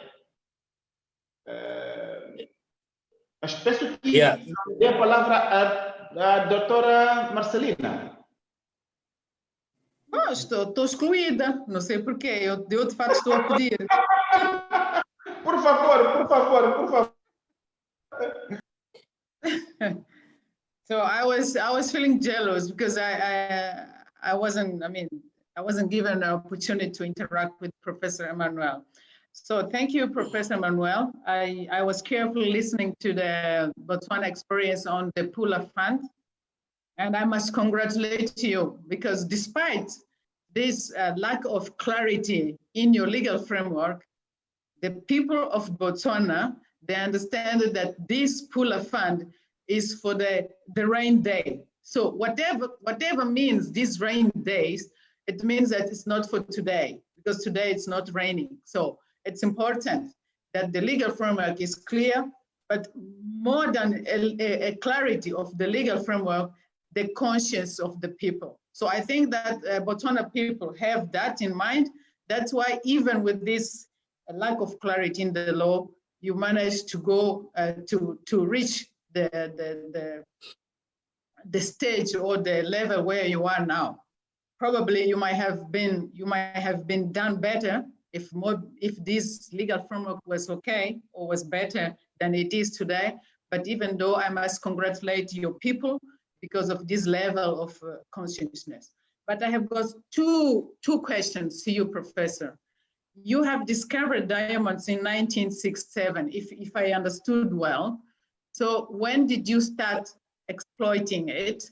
And when did you establish this sovereign wealth fund, the Pula Fund?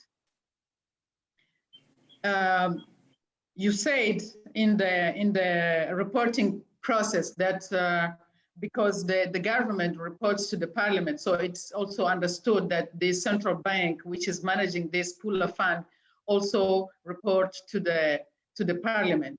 So is there any parameters in this law that establish the sovereign fund on, for instance, what should be the reporting formula? What should be, what are the items that this parliament would want to know? If there is any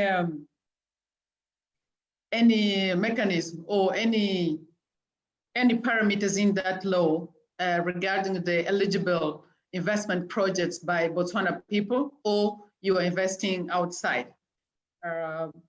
And maybe the last question, where the money come from that goes to the Pula Fund? It's from taxes or from dividends? Because I understood that the people of Botswana are having 50% shares from this diamonds project. So the main income, it's from dividends or taxes.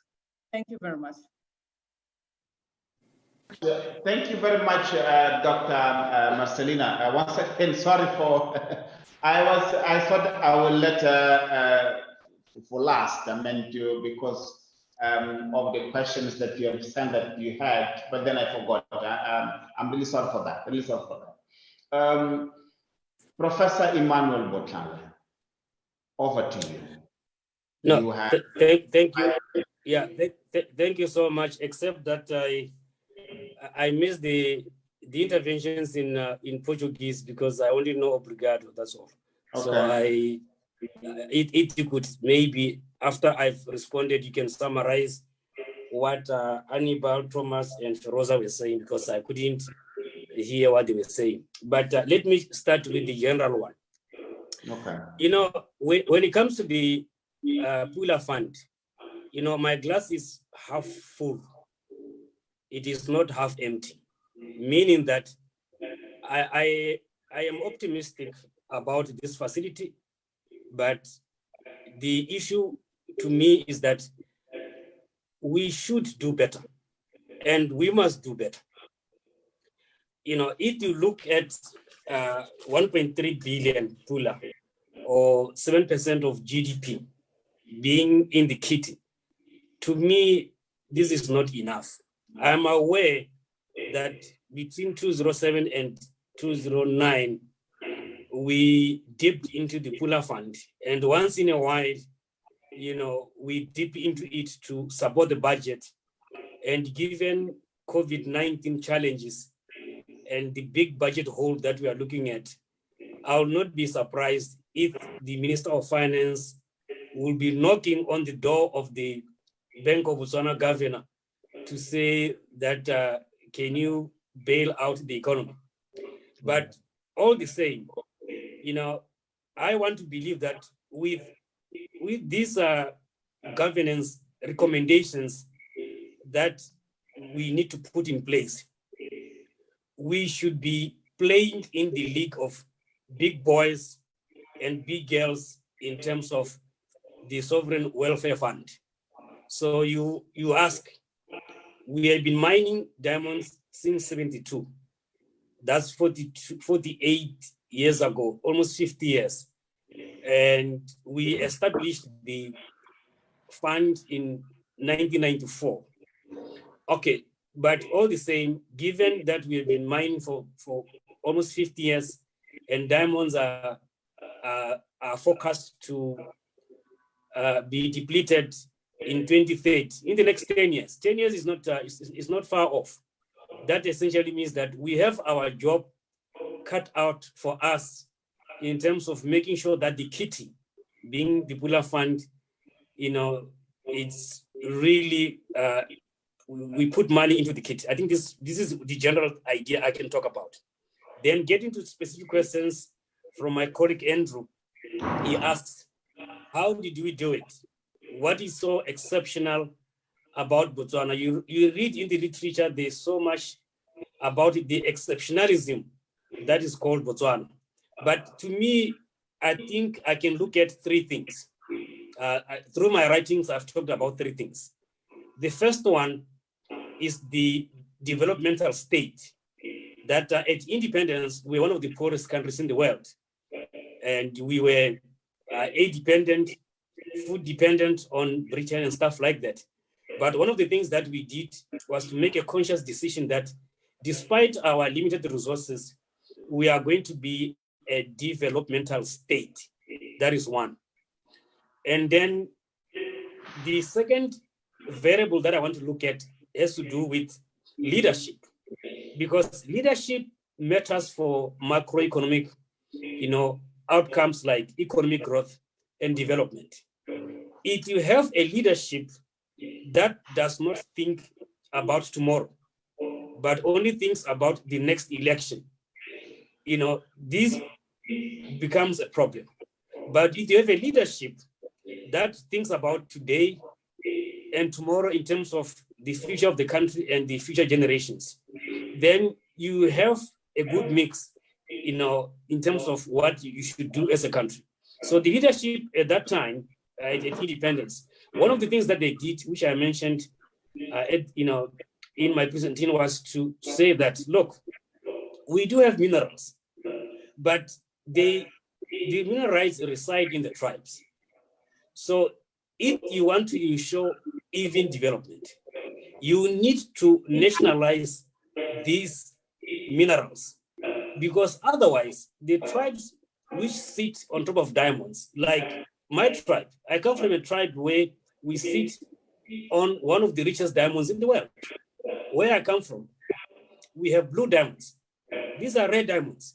And if, we were to claim those diamonds, we will be the richest tribe in Botswana, but Botswana will be poor because my tribe would have, appropriated those diamonds for itself.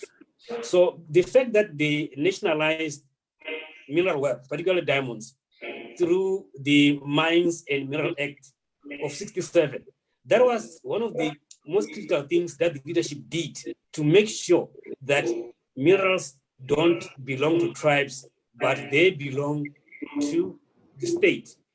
We are never a communist state. We are never a socialist state. But one of the things that we did was to there's only one thing that we nationalized in Botswana. We nationalized mineral wealth, and that has worked well for us.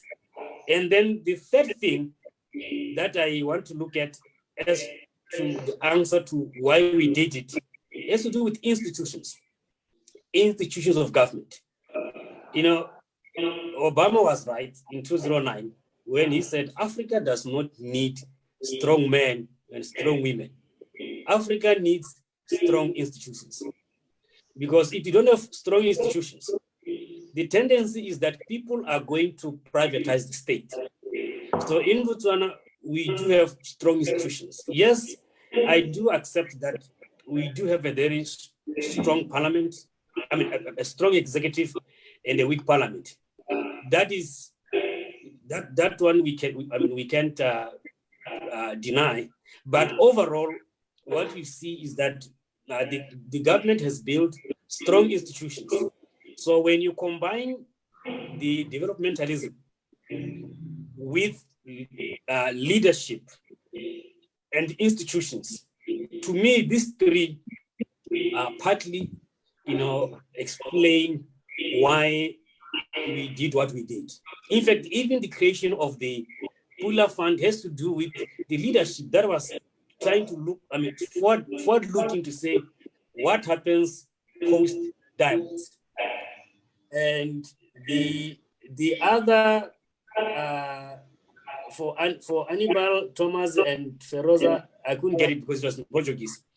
But let me talk to Dr. Marcelina. She talked about the lack of clarity in the act in terms of what the Pula Fund does.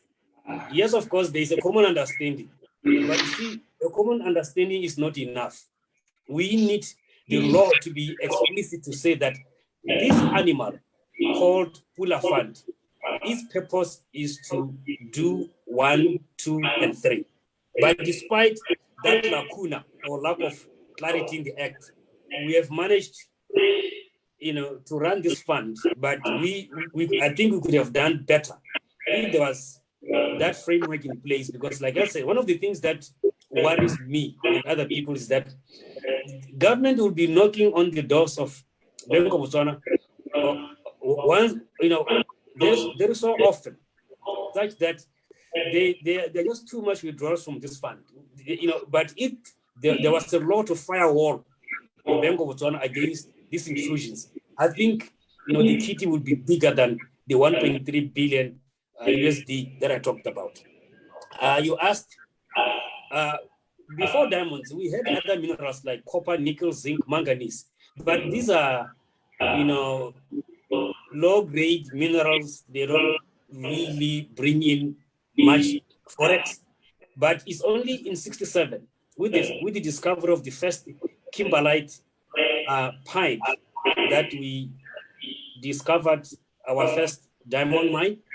There were subsequent others. Right now, we can talk about 4 diamond mines. And then, when did we start mining them? We started mining them in 1972, after we had concluded a PPP arrangement with DBS to form Botswana. Of course, Botswana means DBS and Swana for Botswana. So it's a 50-50 company. And of course, also, as a government, we do have 15% share in DBS, because remember, there's DBS, the company, then there's Botswana, which is now DBS and government, forming that PPP. So 72, that's when we started mining diamonds, and then there were other diamond mines which were discovered later. And the latest diamond mine was discovered in 1982. This is the diamond that sits, in my area. And if we had privatized that mineral, I would be a billionaire, because I come from that village and we mine blue diamonds. And the reporting, I said, yes, there's reporting that goes along with your normal government reporting systems, through the government account, because the Pula fund is it's accounted for under the government fund. But the challenge is that, you see, there is a lot of secrecy around this fund. Just like you look at the diamond sector, when you look at our agreements with DBS, for instance, there's a lot of secrecy around the agreement between DBS and Botswana government. So you also see a lot of secrecy around the Pula fund, because remember, the Pula, you were asked also, how do we finance the Pula fund? Predominantly, the Pula fund is financed through diamond money, which of course is coming through taxes and dividends. So I think the challenge that I alluded to is that there's a need to make sure that there is comprehensive reporting around the Pula Fund. There is open reporting. Why? Because remember I said there are 2 million people in Botswana, and each and every one of us is a shareholder in that kitty called Pula Fund. So given its uniqueness, that's why we need a lot of openness, more reporting, so that we know exactly what is happening to our kitty. I think this is essentially why I was saying that going forward, maybe long term, we need to decouple the Pula Fund from the Bank of Botswana so that it becomes a standalone facility.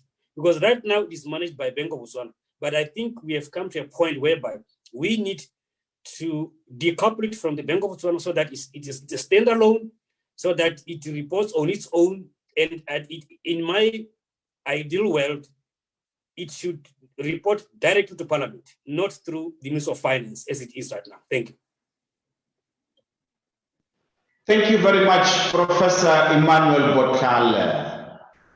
You are saying the Botswana Sovereign Fund should be detached from the Central Bank of Botswana, so that its governance could be set in a way that not only external checks and balances, but also transparency mechanisms, including participation. And it should be, in terms of accountability, linked directly to Parliament, where the representative of the people are. And that can be an important mechanism to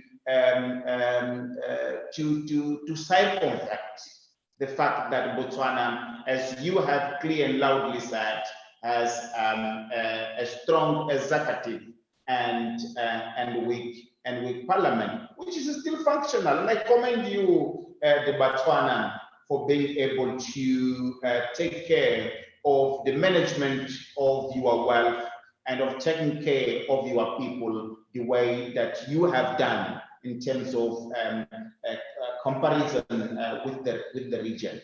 We have come to the end of our webinar today. I thank you so much, Professor Emmanuel Botlhale, for taking the time to share the experience with us. Thank you very much.